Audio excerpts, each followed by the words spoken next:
أعوذ بالله من الشيطان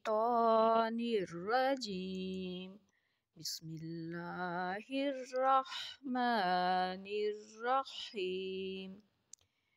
رب اشرح لي صدري ويسر لي أمري واحلل عقدة من لساني يفقهوا قولي رب زدني علما۔ آیت نمبر 4 ہے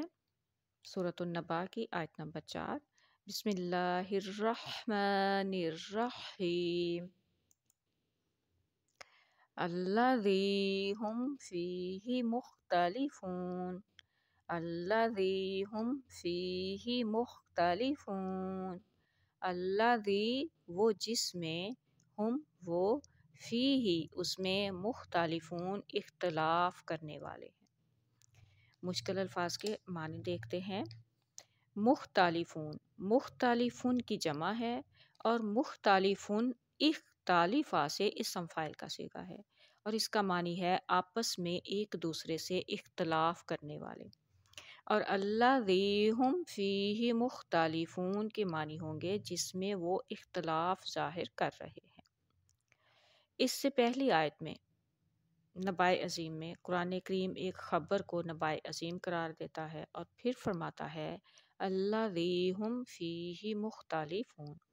یعنی وہ نبائے عظیم جس میں یہ لوگ اختلاف کر رہے ہیں۔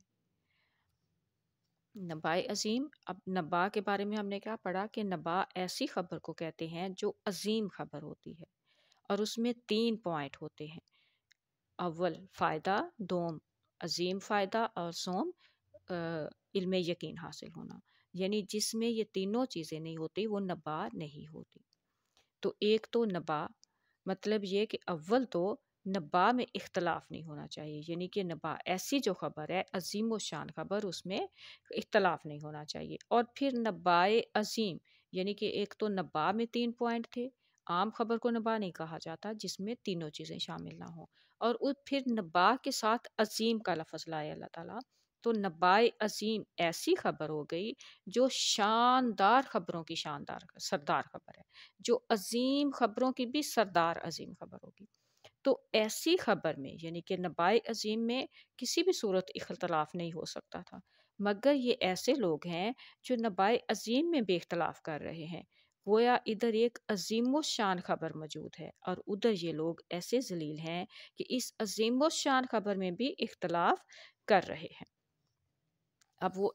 عظیم و شان خبر کیا تھی؟ عظیم و شان خبر میں 3 خبریں شامل تھیں، بس بعد الموت، غلبہ قرآن اور غلبہ اسلام۔ تو بس ہم پہلے نمبر جو ہے اس کو دیکھتے ہیں، بس بعد الموت کے بارے میں کہ وہ ایک کیا اختلاف تھا۔ بس بعد الموت جو پہلی خبر تھی عظیم الشان، اس کے بارے میں وہ کیا اختلاف کر رہے تھے۔ کچھ کفار جو تھے وہ سرے سے بس بعد الموت کے منکر تھے کہ مرنے کے بعد ہم دوبارہ زندہ نہیں ہو سکتے، لیکن سب کے سب جو کفار تھے وہ بس کے منکر نہیں تھے، یعنی کہ سارے کافر جو تھے وہ اس بات پر یقین نہیں رکھتے تھے کہ ہم مرنے کے بعد زندہ نہیں ہوں گے۔ جو اس عقیدہ کے قائل تھے انہیں اس بارے میں اختلاف تھا کہ ان کو صرف بس یعنی مرنے کے بعد کی جو زندگی ہے اس کی شکل میں اختلاف تھا۔ اس وجہ سے عربوں میں ایک روایت پائی جاتی تھی کہ جب کوئی شخص مارا جاتا اور پھر اس مقتول کا بدلہ نہیں لیا جاتا تھا تو اس کی روح الو کی شکل میں آ کر چیختی چلاتی ہے، یہ ان کا کہنا تھا۔ بس وہ کسی حقیقی علم پر قائم نہیں تھے، کوئی کچھ کہتا تھا اور کوئی کچھ اور کہتا تھا، یعنی کہ کچھ لوگ تو کہتے تھے کہ ہم دوبارہ زندہ نہیں ہوں گے، لیکن کچھ لوگ جو تھے وہ یہ کہتے تھے کہ اگر کسی شخص کو قتل کر دیا گیا ہے یا مار دیا گیا ہے اور اس کا بدلہ نہ لیا گیا تو اس کی جو روح ہے وہ تو بھٹکتی پھرتی ہے اور وہ چیختی چلاتی رہتی ہے۔ تو اس کا مطلب یہ کہ وہ مکمل سارب کے سب جو تھے وہ اس بات پر نہیں تھے کہ ہم دوبارہ نہیں زندہ ہوں گے، بلکہ ان میں اختلاف پایا جاتا تھا۔ بس بعد الموت کی نبائے عظیم میں اختلاف تھا کفار کو قرآن کریم کے متعلق بھی اختلاف تھا۔ اب قرآن کے بارے میں وہ کیا اختلاف تھا؟ بعض اس کو سحر کہتے تھے، سحر یعنی کہ جادو، بعض اسے کنب قرار دیتے تھے اور بعض اسے اساطیر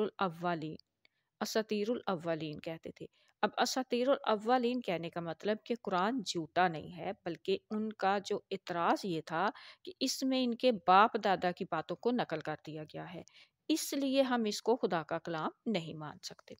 اسی طرح قرآن کریم کو سحر کہنے والے بھی موجود تھے، قرآن کریم کو جھوٹا قرار دینے والے بھی موجود تھی، اور تو اس آیت میں اللہ جی ہم فیہ مختلفون ان باتوں پر بھی لاگو ہوتی ہے کہ وہ نبائے عظیم ہے جس میں کفار اختلاف کرتے ہیں، یعنی کہ ایسا قرآن جس میں تمام نبیوں کے صحف، ان کی تمام تعلیمات اس میں شامل ہیں، اس میں موجود ہیں، یہ سب سے عظیم و شان کتاب ہے جو قیامت تک کے لیے، تو اس میں بھی وہ اختلاف کر رہے ہیں۔ نمبر 3، غلبہ اسلام، الذی ہم فیہ مختلفون، غلبہ اسلام کے معنوں کی طرف بھی اس آیت میں اشارہ ہے کہ عوام الناس جو تھے وہ بے شک اپنے علماء کی باتیں سن کر کہتے تھے کہ یہ لوگ ہمارے مقابلے میں فنا ہو جائیں گے۔ جب یہ آیت ہم نے پڑھا کہ یہ جو صورت ہے سورۃ النبا، یہ ابتدائی مکی صورتوں میں سے ہے، تو مکہ کے یعنی کہ شروع میں جب اسلام کے ابتدائی دن تھے اس وقت تھی، تو اس وقت چند لوگ مسلمان ہوتے تھے اور بہت غریب لوگ، تو پھر وہ کیسے وہ سوچ نہیں سکتے تھے کہ یہ لوگ غالب آ جائیں گے۔ تو اس کے باوجود انہیں اختلاف تھا، یعنی کہ کیا تھا کہ بعض لوگ جو تھے وہ تو اپنے علماء کی باتیں سن کر کہتے تھے کہ یہ لوگ ہمارے مقابلے میں فنا ہو جائیں گے، لیکن ان کفار میں جو سمجھدار لوگ تھے وہ جانتے تھے کہ اسلام ایک دن ان پر غالب آ جائے گا، اسی لیے اسلام کی شدید ترین مخالفت کرنا اور اس کی ترقی کو روکنے کے لیے اپنی انتہائی کوشش کرنا اس بات کا ثبوت ہے۔ یعنی وہ اختلاف اس بات میں رکھتے تھے، اس کا ثبوت کیا ہے کہ وہ حالانکہ عام لوگ سمجھتے تھے کہ یہ غالب نہیں آ سکیں گے، لیکن پھر بھی لوگوں کو اس بات کا کہیں نہ کہیں یقین تھا کچھ لوگوں کو کہ یہ غالب آ جائیں گے، اس لیے وہ ان کی شدید ترین مخالفت کرتے تھے کہ یہ آگے نہ بڑھے، اور انہیں اپنی شکست کے آثار نظر آ رہے تھے۔ وہ اب پہلے ہی دن سے ان کو اسلام کی برتری اور غلبہ کا ادراک تھا، انہیں معلوم تھا کچھ لوگوں کو کہ وہ جو ہے وہ غلبے میں آ سکتے ہیں مسلمان، اس لیے وہ ان کو ہر طرح سے ان کے راستے میں روڑے اٹکاتے تھے، انہیں اس سے روکتے تھے، اور وہ سمجھتے تھے کہ ہم ان کے مقابلہ میں نہیں ٹھہر سکیں گے، اس بات کا انہیں ادراک ہو چکا تھا، انہیں علم ہو چکا تھا۔ اور پھر اسی طرح سے ہم فیہ مختلفون کے ایک یہ معنی بھی ہو سکتے ہیں کہ مومن اور کافر جو ہیں وہ آپس میں اختلاف رکھتے ہیں، اور مومنوں اور کافروں کا یہ اختلاف بھی 3 چیزوں کے بارے میں سمجھا جائے گا: بس بعد الموت کے متعلق، غلبہ اسلام کے متعلق، یعنی بس بعد الموت کے متعلق مومن کہتے ہیں کہ ہم زندہ ہوں گے اور کافر کہتے تھے کہ نہیں،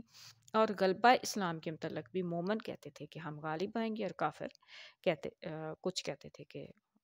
ظاہر عام طور پر جو کہ غالب نہیں آئیں گے، لیکن کچھ کو اندازہ بھی تھا۔ اور اسی طرح قرآن کے متعلق مومن کہتے ہیں کہ وہ سچا قرآن ہے، جبکہ کافر اسے اور کچھ نہ کچھ کہتے تھے۔ تو ان معنوں میں بھی یہ آیت جو ہے وہ اس میں یہ معنی بھی نکلتا ہے، اس طرح بھی اشارہ نکلتا ہے۔ تو اب ہمیں انشاءاللہ اس بات کی سمجھ آئے کہ کس چیزیں میں اختلاف کیا جا رہا تھا۔ اگر کسی چیز کی سمجھ نہ آئے تو آپ لوگ کویسچن کر سکتے ہیں۔ وآخر الدعوانا ان الحمد للہ رب العالمین۔ السلام علیکم ورحمۃ اللہ وبرکاتہ۔